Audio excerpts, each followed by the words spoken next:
آج خاص طور پر شہروں میں ایک بڑا طبقہ ایسا ہے جو رات کو تقریباً 11 بجے 12 بجے کھانا شام کا کھا کے نماز تراویح کے بعد ایک بڑا طبقہ ایسا ہے کہ لوگ کھانے کے بعد شام کو سو جاتے ہیں، جنہیں آفس جانا ہے، کہیں ڈیوٹی پر جانا ہے، کسی کام کے لیے جانا ہے، تو وہ رات کو ہی 10 11 بجے کھانا کھا کر سو جاتے ہیں، اور وہ سحری میں بیدار بھی نہیں ہوتے، جاگتے بھی نہیں ہیں، حتیٰ کہ سحری میں نہ جاگنے کی وجہ سے نماز فجر بھی قضا ہو جاتی ہے۔ ڈائریکٹ ان کا اٹھنا ہوتا ہے دن میں 8 بجے یا 9 بجے، پھر وہ نہا دھو کر تیار ہو کر اپنے کام کے لیے جاتے ہیں۔ اللہ کے رسول صلی اللہ علیہ وسلم نے سحری کے حوالے سے ارشاد فرمایا، تسحروا فإن فی السحور برکہ۔ حضور فرماتے ہیں سحری کیا کرو، اس لیے کہ سحری میں اللہ نے مکمل برکت رکھی ہے۔ آپ جانتے ہیں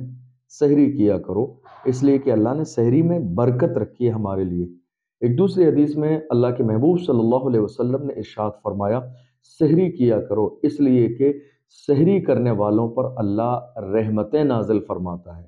اور فرشتے ان کے لیے دعا کرتے ہیں۔ آپ ذرا اندازہ لگائیے، سحری کیا کرو، سحری کیوں کیا کرو، اس کا فائدہ کیا ہے؟ جسمانی طور پر تو فائدہ ہے ہی کہ ہماری جسم کو جتنی غذا چاہیے دوسرے دن صبح سے لے کر شام تک باضابطہ تر و تازہ رہنے کے لیے، نماز کے لیے، تلاوت کے لیے، ذکر کے لیے، دعا کے لیے، تو جسمانی فائدہ تو ہے ہی کہ ہمارے جسم کو غذا حاصل ہوتی ہے، لیکن ایک روحانی فائدہ یہ ہے، اللہ کے محبوب نے فرمایا کہ جو لوگ سحری میں جاگتے ہیں، بیدار ہوتے ہیں اور سحری کرتے ہیں، باضابطہ اللہ ان پر اپنی رحمتیں نازل فرماتا ہے اور فرشتے ان کے لیے دعا کرتے ہیں۔ آپ اندازہ لگائیے، جن کے لیے فرشتے دعا کریں اور جن پر اللہ رحمتیں نازل فرمائے، ان سے زیادہ خوش قسمت انسان اور کون ہو سکتا ہے؟ حتیٰ کہ یہاں تک اللہ کے محبوب صلی اللہ علیہ وسلم نے فرما دیا کہ اگر کسی انسان کا مزاج نہیں ہے رات کو 2 3 بجے اٹھ کر کھانا کھانے کا، سحری کرنے کا مزاج نہیں ہے، حضور نے فرمایا پھر بھی جاگے، تاکہ وہ انسان جاگنے کے بعد میں ایک گھونٹ پانی ہی پی لے۔ حضور نے فرمایا سحری میں جاگو، بھلے ہی ایک چلو بھر پانی پی لو۔ اس کے بہت سارے فائدے ہیں۔ نمبر ایک، جب آپ جاگیں گے، ٹھیک ہے، تو جاگنے کے بعد میں وہ وقت ہوگا تہجد کی نماز کا، جو کہ ہم 11 مہینے نماز تہجد سے محروم رہتے ہیں، لیکن جب سحری کے لیے جاگیں گے تو ہم وضو کرتے ہیں، اپنے منہ کی صفائی کرتے ہیں، چہرہ دھوتے ہی ہیں، تو اس کا بڑا فائدہ یہ ہوگا کہ آپ جاگ کر سب سے پہلے تہجد کی نماز پڑھ لیں گے، اس کے بعد تھوڑا بہت کچھ کھا لیں گے۔ اس کا ایک بڑا فائدہ یہ ہوگا کہ سحری میں نہ جاگنے کی وجہ سے جو آپ کی فجر کی نماز قضا ہو رہی تھی، لیکن چونکہ آپ سحری میں جاگے ہیں اور جیسے ہی سحری کا وقت ختم ہوتا ہے فجر کا وقت شروع ہو جاتا ہے، تو آپ نماز فجر سے بھی اس ماہ مبارک میں محروم نہیں ہوں گے۔ اس لیے اللہ کے محبوب صلی اللہ علیہ وسلم نے فرمایا سحری کھاؤ اس لیے کہ اللہ نے سحری میں برکت رکھی ہے اور تمہارے لیے اس میں جسمانی فائدہ بھی ہے، روحانی فائدہ بھی ہے۔ اس لیے ہماری اور آپ کی کوشش ہونی چاہیے کہ ہم سحری کے وقت جاگیں، اپنا منہ صاف کریں، وضو کریں، تہجد کی نماز پڑھیں، اللہ کی بارگاہ میں روئیں، التجائیں کریں، اس کے بعد حضور کی سنت پر عمل کریں، حضور کے حکم پر عمل کریں۔ اللہ کے محبوب نے فرمایا تم کچھ پانی ہی پی لو لیکن پھر بھی سحری میں جاگو، اس لیے کہ سحری کے اندر اللہ نے بہت برکتیں نازل فرمائی ہیں۔